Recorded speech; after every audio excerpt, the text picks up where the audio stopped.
So welcome back to the Aerospace Executive Podcast. Once again, I'm thrilled to have my good friend Bill Alderman with me. Bill is a sell-side investment banker. He's one of the best in the business. He's up in Connecticut. He's the president and CEO of Alderman Company. And we're going to talk M&A today. Bill, what's happening in Connecticut? Happy Thanksgiving. Happy Thanksgiving to you, my friend. All the best to you and your family. And remember, if you drive, be really careful because it's more dangerous than flying. There you go. Everybody needs a Cirrus. Look, the stats. I was talking with one of my team today, right? Sadly, I think the AAA or somebody was saying that they think that as many as 500 people could die in traffic fatalities over this 4 or 5 day holiday weekend, right? I believe it. It's just right. How many people are forecast by the DOT to die in plane crashes over the holiday weekend? Very few, but then it all depends too. It's not, but then it all depends too. You could all the cancellations that are probably about ready to start to happen, and airlines and things like that. I'm empathetic to traveling is tough these times, but I'm just saying that actually when people say they're afraid of flying, I'm empathetic. But statistically speaking, getting in your car, I mean, seriously, stats, just pure stats. Getting in your car and driving somewhere versus getting on a major carrier in the United States and flying to your destination, flying is actually a lot safer. Oh my gosh. Yeah. I mean, it blows me away. Yeah. Think about the safety of the industry. No commercial. We have in the United States, there's not been a commercial. I think we had one in the past 3 years, right? Something and that was a crazy Southwest, like that. That was the lady on Southwest, which was tragic, just an anomaly, and uncontained failure, right? Which is so rare. And you think about the safety record that the airlines have driven. I know. The United States. It is a testament to what can be done. Well, and you and I are both pilots, right? And we both know that when you're flying to minimums on a tough night, it's not easy. Right. It's not easy. And so repeatedly, you've got these men and women, right, that are repeatedly flying through bad weather, late at night, et cetera. And they're doing it perfectly every single time. I mean, it is the technology, the training, the people. It is miraculous. It amazes me every time we talk about it. Most importantly, it's the professionalism. It's the professionalism of the industry. And everybody, every minute of every day talks safety. Yeah, they live it. And they live it. They live it. And because their families are in the back of the bus too, right? Absolutely. Right. So anyways, look, I travel safely, my friend. And again, wear your seatbelt if you get in one of those dangerous cars. I might travel to Costco. The farthest I'm going to go is Costco. So I'm here all weekend and loving every bit of it. So it's all good. But happy Thanksgiving, my friend. So, hey, look, let's talk about M&A and why M&A in aviation really matters. Yeah. I get asked, it's a great question, Craig. And I get asked this all the time. Why are we doing M&A? Aside from making the bankers and the lawyers rich, why are we doing all this M&A activity, right? Okay, and the private equity guys. But aside from the private equity guys, why are we doing M&A? Why? Look, I'm trying to run a business, right? I've got supply chain problems. I got customer problems. My customer won't give me a price increase. They actually want me to look. I mean, I got things to do all day long running my company, whether it's a machine shop or MRO or an FBO. I got real problems. I don't want to talk about M&A. Why do I care? Right. Mm-hmm. And what I say to the operating executive is who's not an owner, right? Not an owner. So you're never going to retire and sell your business because that's an easy conversation, Craig, right? Craig, you're going to retire at age 70, right? Do you have an exit strategy? You don't have kids in the business. You're not a publicly traded company. You can't sell your stock, right? How are you going to retire without selling your company? To those people, the conversation resonates. But to everyone else, it's like, look, I don't own this company, right? We're a privately held company that I don't own, or I own, 3,000 shares of Raytheon. I don't need to know about this stuff. It's irrelevant to me. And what I say is it really does matter. It affects sales and marketing. It affects operations. And here's how I get there. Okay. If you are aware of what's going on in terms of M&A and the value of your company in its supply chain and with its customers, you can be a more competitive leader of your business. Let me go back. I mean, I love this story, right? And everybody sort of knows this, but people don't bring it to front of mind. So let me bring to front of mind a little history story, right? Bear with me while I go down a little rabbit hole. No, that's all right. We're good. So 1929, United Aircraft and Transportation Corporation is born. Okay. What is in there? Everything is in there. And most people don't actually know this, right? I'm reading my little notes here. So in there is Boeing, Pratt and Whitney, and then soon enough, you throw in there, and we're talking in the 20s and 30s, Vought, Hamilton, Sikorsky, Stearman, and Standard Propeller. This is all like in the 30s. Okay. Right. So all these companies are one, and they soon launch United Airlines. That's why the word United Airlines came from. It was the United Aircraft and Transportation Corporation. So Boeing and Pratt and United were one company. Perfectly vertically integrated company. Made a lot of sense. Yeah. Right. Okay. 1934, there's a big scandal called the airmail scandal, and Justice, which is breaking up all of the antitrust stuff, goes nuts and says, United, you're breaking up. And honest to goodness, this is what I wasn't alive, but this is what the history books say.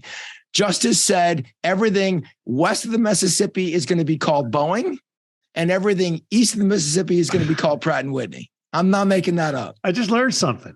Okay. Okay. All right. So fast forward, right? So now we're in 1934 and they busted up the trust, and United and Pratt and Boeing are split. And literally the stuff on the West is Boeing, and stuff on the East is Pratt. Let's roll forward. Just a couple more of these. And then I want to get back to why this stuff matters to all of us. Okay. All right. So 1870, a couple years before we were born. Okay. The company originally called Goodrich Tow and Company, became BF Goodrich. 1870, Akron, Ohio, Goodrich is born. Right. Okay. Fast forward 1988, Goodrich, one of the world's largest tire manufacturers, period, bar none, sells off its entire tire business to Michelin. Okay. It's left only with its aerospace and chemicals business. It spins off chemicals. By 2012, Goodrich is purely aerospace. Yep. Where's Goodrich today? UTC. It's totally bought up and gone. By UTC. Let's do one more. Last of my notes. Where's Goodrich today? It's called Raytheon. That's right. Because UTC and Raytheon merged in 2020. All right. So now, why does all this matter to me? I'm a supplier to Pratt. Why do I care? I'm busy making my components for Pratt, and they're a tough customer. Why do I really care that Pratt and Temple bought or sold or whatever? Mm-hmm. Why? Because it changes the competitive strategic landscape, right? Mm-hmm. Raytheon is going to have different goals and objectives than UTC. UTC is going to have different goals and objectives than Goodrich. And when Goodrich was a tire company and an aerospace company, there were different things going on because it was a conglomerate in multi-sectors. Right. And so my comment to people that are like, I don't need to worry about M&A. First of all, as a player in the industry, you got to be heads up. You can't bury yourself in the sand and say, we got to ship 30 parts tomorrow. I'm going to ignore the world around me. Right. You don't do that with interest rates. You don't do that with labor costs. Why would you ignore the competitive landscape and all the M&A activity going on there? You don't need to be an M&A pro, but don't ignore it. Yeah. Well, I think about it too. Your contract's still good. Your supplier just got acquired by somebody else. Is your contract still good? Are they going to come and start beating you up on margin? Is there going to be a new strategic motivation? Right? Is there a new strategic motivation? Are the parts you're making going to be even relevant to, I mean, it's monumental. I mean, yeah, it's monumental. Right. And then I take it to the micro level, right? You can say to yourself, well, why do I care that Goodrich sold off chemicals, and why do I care that they sold the UTC, right? I don't care why they did it. And probably they only did it because a couple of people got rich and lawyers got richer, right? Yep. Well, no, right? I mean, it matters to all those jobs and the success, right? And Vought, right, which was part of Boeing, part of this massive enterprise, which became wildly successful.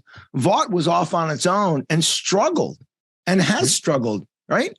And it's never become the Pratt and Whitney that it maybe could have become. Why? Strategic leadership. Who owned it?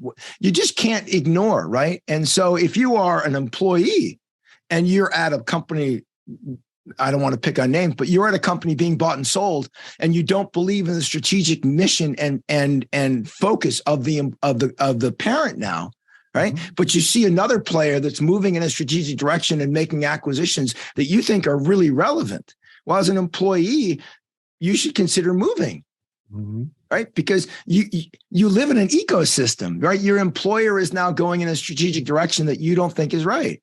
Yeah. I lived through the good. I look at what is now Raytheon Technologies. I'm not digging Raytheon Technologies. Quite frankly, I just don't know what the hell it is anymore. You think about it's huge. It was UTC buys Goodrich. Yeah. Rockwell Collins gets thrown in the mix. Somewhere in there, Rockwell Collins buys BE Aerospace. Yes. And then UTC Goodrich buys Rockwell Collins, and then they all get sucked up by Raytheon. And now it's called Raytheon Technologies, and I'm still in the Rockwell Collins days. How different, and I know it's not really fair, but how different is the Raytheon model from the original United Aircraft model? It ain't that different. Okay. I mean, it's sort of like history repeats itself, right? Yeah. But the issue for players in the market is, why should I pay attention? You should pay attention because the strategic landscape changes every time there's a little at transit. There could be a $30 million deal done. It could change the competitive landscape, right? So we sold a company years ago that was one of the key suppliers in fuel-related systems, okay? Now it's a unit of one of the big OEMs, okay? It was like a $80 million deal we did, okay? Not earth-shaking. It wouldn't really shake the world, right? But it was the last key piece in a complete fuel system. Right. And so when we were talking with the sellers and afterwards, if you look at where Parker is today, they have fuel from nose to tail, right? Parker has the ability to be on every major platform. They're not on every major platform, but they can go to an Airbus or a Boeing and say, or Bombardier or Falcon and say, you want a complete fuel system from Parker? We can deliver a complete fuel system, right? Mm-hmm. That one little deal that we did changed the competitive landscape. It was the last piece that nobody had.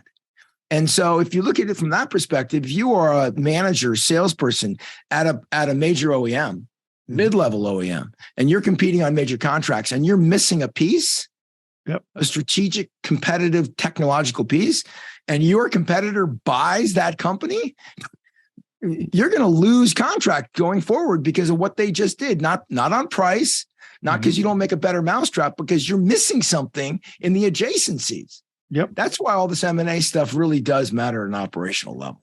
Well, I remember, so I remember talking to the senior vice president of procurement at Rolls-Royce several years ago, and I was trying to recruit her actually to NetJets. And this was about the time Gulfstream announced that the G500, G600 was going to be powered by Pratt engines, PW800. Yeah. And Rolls-Royce was devastated. They'd had this long partnership with, Rolls. Or Rolls had this long partnership with Gulfstream. Great motors. And then that comes down to you start to peel back the onion a little bit, and there's some pressure from the C-level at United Technologies that says, hey, look, we got cockpit systems, we got hydraulics, we got stuff. If you want all that, we want the engines too. Right. The landscape changed dramatically. Look, if you look at UTC, and I'm not saying UTC is perfect, but I think UTC was pretty smart in a lot that they did. Why they sold Sikorsky off to Lockheed, I'll never understand. And God bless Lockheed for buying that wonderful company at a dirt cheap price. I understand the oil industry was down and the sales of commercial helicopters were down, but why would you ever let Sikorsky go? But that's a different conversation. Right. UTC has made some brilliant moves. And what UTC has done that I think is so brilliant strategically, you can argue they overpaid for this or whatever, but strategically, they put together the entire aircraft. I mean, basically, the only thing that Raytheon doesn't do today is make large structures, which, by the way, Boeing doesn't make anymore. Spirit does, right? And Boeing is in a tough place, and I don't want to beat them up on our little public thing here. But Raytheon's been brilliant. It was UTC, and they said, you know what? We're gonna have a complete solution for everything single ATA chapter on a 121 aircraft in the world. Whether you want fuel, hydraulics, interiors, landing, you name it, you want it, we got it. In my humble opinion, and this is just Craig's humble opinion, the struggles you're seeing at the major OEMs are because the major OEMs bullied their supply chain. Partnership for success. That wasn't who's success. Yeah. Who's success? Not certainly not my success. Well, come on, Craig. You don't view a 6% price reduction every year to be successful? Yeah, GE, in their ballroom, they used to brag about their ballroom bidding process where they bring all the suppliers into hotel rooms. Right. And they beat the dog snot out of them until they got what they want. Well, the suppliers, they're crafty your small business people are crafty little people. Yep. And they're going to figure it out. And they did. And all of a sudden, these guys beat it down to 2 or 3 suppliers. And then something like COVID comes along and totally disrupts the supply chain. And next thing you know, you as the OEM are handing your suppliers money to keep them in business, because if they go out of business, you're completely screwed. The reason M&A matters. You've outsourced. Look, right or wrong, Boeing went to an outsourced model. Okay. You can argue that at times it was brilliant. You can argue went too far, but they went to an outsourced model. And so that changed the strategic landscape. And when they outsourced that model, its supply chain reshuffled. And there were a lot of companies that did a lot of acquisitions, TransDigm, Triumph Group, pick your HEICO, name them. And you could make an argument that a lot of that M&A activity was directly related to Boeing's decision to vertically outsource. Okay. Absolutely. It really does all matter. And where I come back to M&A is, sure, sometimes people do M&A because they got nothing better to do with their time. Seriously. Okay. And sometimes people overpay for companies in aerospace defense because they don't know what they're doing. But that's true of every industry and every M&A deal. The majority of M&A deals that I've seen in my 30-year career doing this are relatively intelligent and are strategically based. And they do change the landscape, right? I mean, TransDigm didn't exist when you and I first entered this industry. Literally didn't exist, right? And it was built almost exclusively through acquisition. Yep. You can say you don't like TransDigm, but it makes a lot of money and it controls a lot of market share. Mm-hmm. And when the CEO is getting invited to Congress, who's accusing him, and he's going, look, I'm your only game in town. You guys took your eye off the ball. Nick Howley, me, and my company. I'm the only game in town. Yeah, you can hate me as much as you want, but it ain't changing the landscape. Right. I love it. And so you can argue that he went too far and that he was anti-competitive. I don't think he's had any lawsuits that were successful against him on any competitive behavior, but I'm not a lawyer and I'm not opining. I'm just saying that when you look at a major player like Boeing saying we're going to outsource, you will then see M&A activity in the outsourced arena that is a strategic response to that. It's not silly. It's not, someone did a deal and they overpaid. Sure, there are always a few of those. But to really be successful at the operating level, you're a tier 3 player and you really want to grow and be successful. You got to pay attention to what's going on strategically, but the M&A response is going to show up immediately. And then 2 or 3 or 4 years later, you're going to see a huge impact. So you could argue that, COVID delayed things. So Raytheon did their deal just entering COVID, right? It was literally entering COVID when they closed that deal. But now you could say that Raytheon is in its stride, 2 or 3 years to really digest. And now it's the behemoth that it wanted to be. And I think they're pretty powerful in our sector, right? Commercial aviation, we're talking right now. Leave military aside for the second, where I think they're very successful. But you could argue Raytheon's more dominant than Boeing in the commercial aviation industry right now. 100%. Absolutely. And I would argue that their success, they got great technicians and great people and great managers, and they did a lot of great acquisitions. Absolutely, they did. They got the interiors business, the fuels business, the engines business. You can't build an airplane without Raytheon. You can't build a defense system without Raytheon.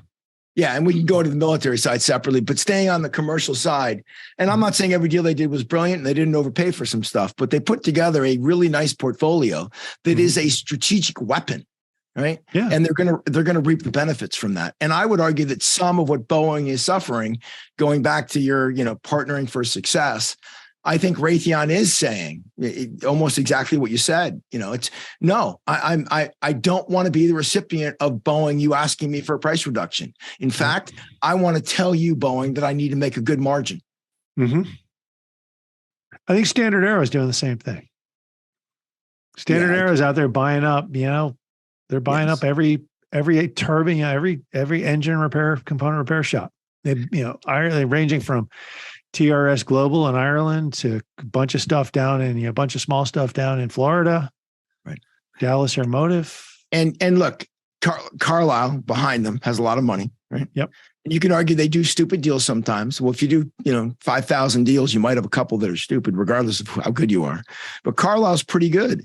Yep. And they're not doing M&A transactions just to keep themselves entertained, right? Mm-hmm. They're trying to get a positive return on their investment. And you do that by great strategic moves. And I'm not saying every deal that Standard's done has been great, but the idea of them creating a one-stop shop for their customers, nose to tail in the business aviation market with really powerful MRO capabilities. Like you bring me any aircraft you want. You got a Gulfstream, you got a Lear, you got a Bombardier, whatever you got. I will take care of your airplanes. I will take great care of you. And I've got the expertise to provide MRO on every component on any airplane you can throw at me.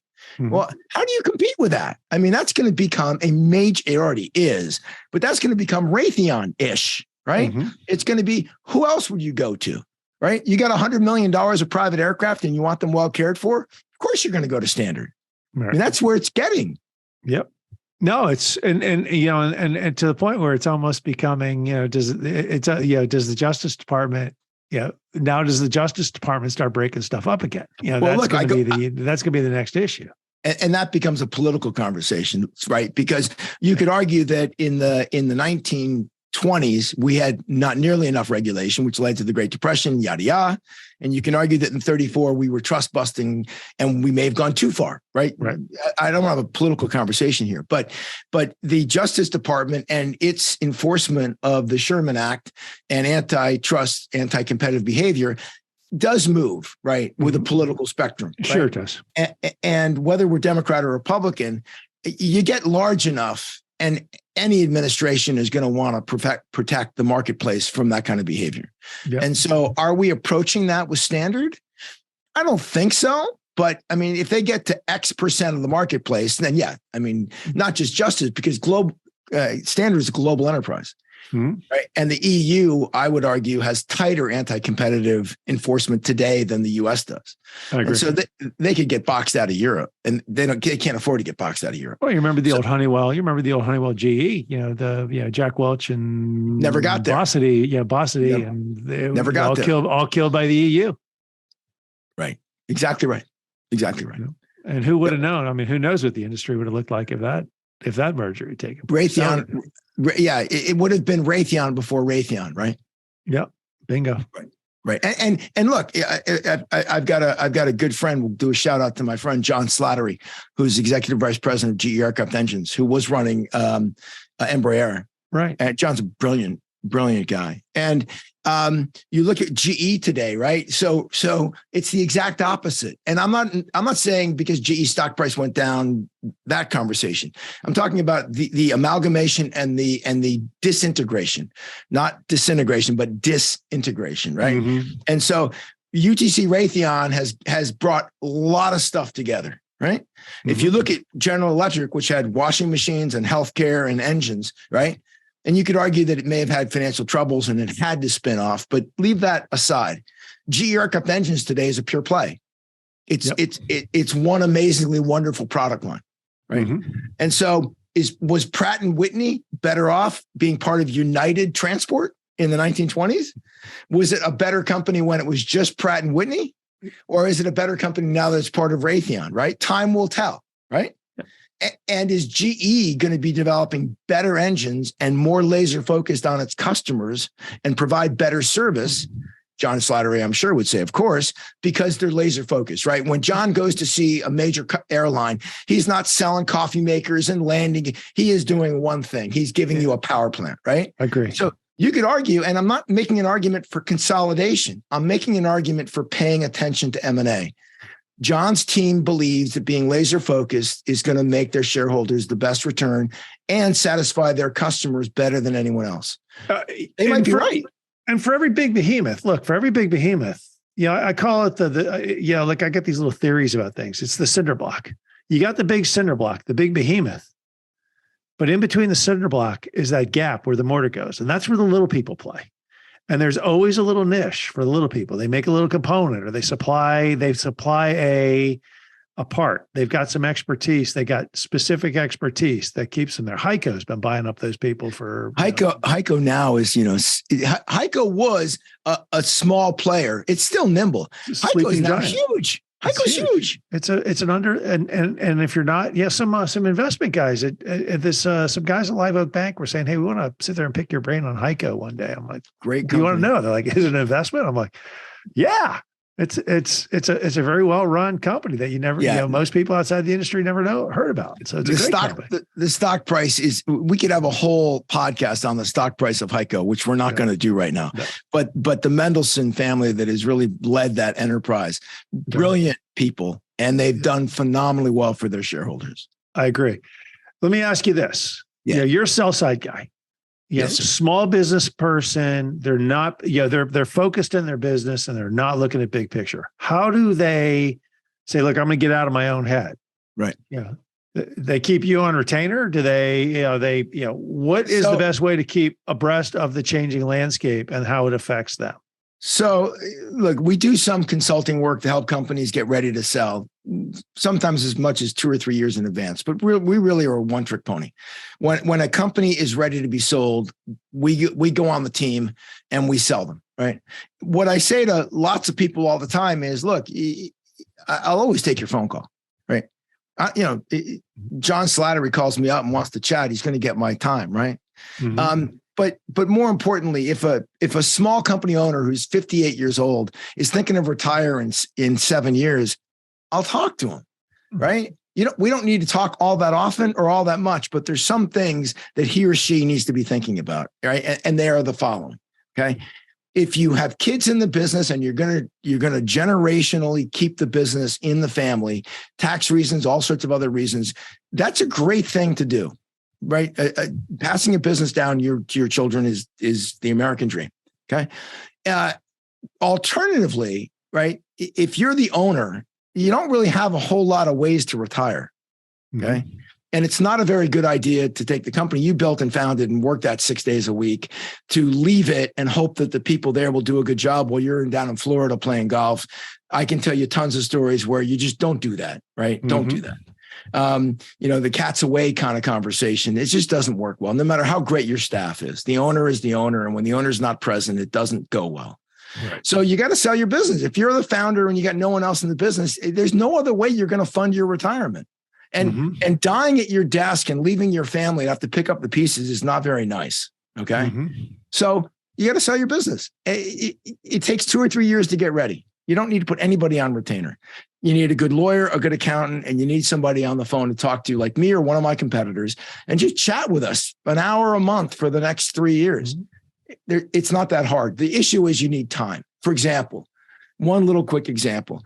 It's probably best for anybody to have audited statements. You can make an argument you can get away with reviewed, but you need audited statements. You can't do audited statements quickly. There's rules, there's GAAP rules that say you have to start with an audited balance sheet for the prior year to even get going. Okay. Mm-hmm. So the minimum you could do is 366 days. And that's impossible anyways. Okay. So if you want audited statements because you want to sell in a year and a half, good luck. You just missed it. You're already too late. And so it's not hard to get audited statements, but you darn well better do it 2 years before you want to sell your company. Quite frankly, you should do it 5 years before you sell. That's the issue, Craig. It's not that this stuff is rocket science or really hard to do. It's that I'm so busy and I got a customer and I'm so busy and, today's the day I want to sell my company. Let's go sell. And that's not smart. I'm saying I get that call all the time, Craig. I tell you, you and I get the same calls, and you're like, well, it's kind of a process. It's not like I have the magic resume drawer, which you're looking for a purple squirrel.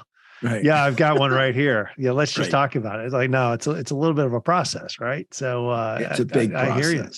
Yeah. But you got a lot of small people out there, and they're like they've got their 2 or 3 components they make. They're qualified vendor into Raytheon or GE or something like that. But then the landscape shifts on them all of a sudden. They never saw it coming. How do they keep their radar up and understand exactly what's happening before their very eyes? So look, trees to the forest type of deal. Yeah, I mean, look, we subscribe to a lot of proprietary databases that are basically calling the market for any activity that takes place, right? And so we don't, and I want to be fair about this. Private transactions are private, right? And they're non-disclosure agreements. And we don't go around trying to ask people to breach their agreements, right? I wouldn't want people to do it to our clients. We don't want to do it to other people. Absolutely. Right. But most of the stuff will come out because it's positive, right? People may not say I sold my company for $20 million, but they will say I merged with another great company and we're going to provide better products and services to our customers. It's positive, right? And so there are press releases all the time about this stuff. It may be in a little local newspaper, right? Mm-hmm. But it's available. And so we subscribe to a lot of databases and we do our own culling and searching to see what's going on in that lower market. Mm-hmm. And look, if anybody wants to just call me and say, Bill, I just want you to tell me every now and then what I need to know about in my niche. And look, I'm happy to, right? I mean, that's part of my process of building my pipeline, but also just pay attention. Right. I mean, it's in the international news when a Raytheon and a UTC merge. Nobody's going to miss that if they're paying attention. Right. That's right. That's right. And what I would say is don't just say, oh, there's another crazy merger. Those guys are nuts. Yep. Okay. There's a reason that they did that. Right. And try to understand how that actually could relate to you. So if you do a lot of work with Raytheon and Raytheon just bought something else, think about why and how it actually might matter to you. And then in your next sales call that you're making on Raytheon, you can say, hey guys, I see you bought this. I think that relates to this. How can I help? Right. Yep. Interesting. Just keeping your eye on the ball. Yes, sir. How do people get a hold of you, Bill? Email address, my initials, wa@aldermanco.com. And the phone number is the best way to get me. My mobile number, 914-414-4070. Bill, thanks for coming. You're gonna be coming on more regularly now. We're gonna start talking M&A a whole lot on this podcast. I'm happy to, Greg. I'm looking forward to that. These podcasts are great. I mean, I am an avid listener of your podcast. I love you. I love the fact you come on them.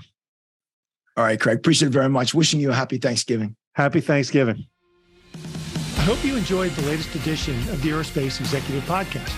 You can reach out to me directly, Craig at northstaresg.com, or check us out at www.northstaresg.com. You can subscribe to this podcast on iTunes, Stitcher, Podbean, or on YouTube. Just do a search for Aerospace Executive Podcast. Thanks again. I'm Craig Pickens.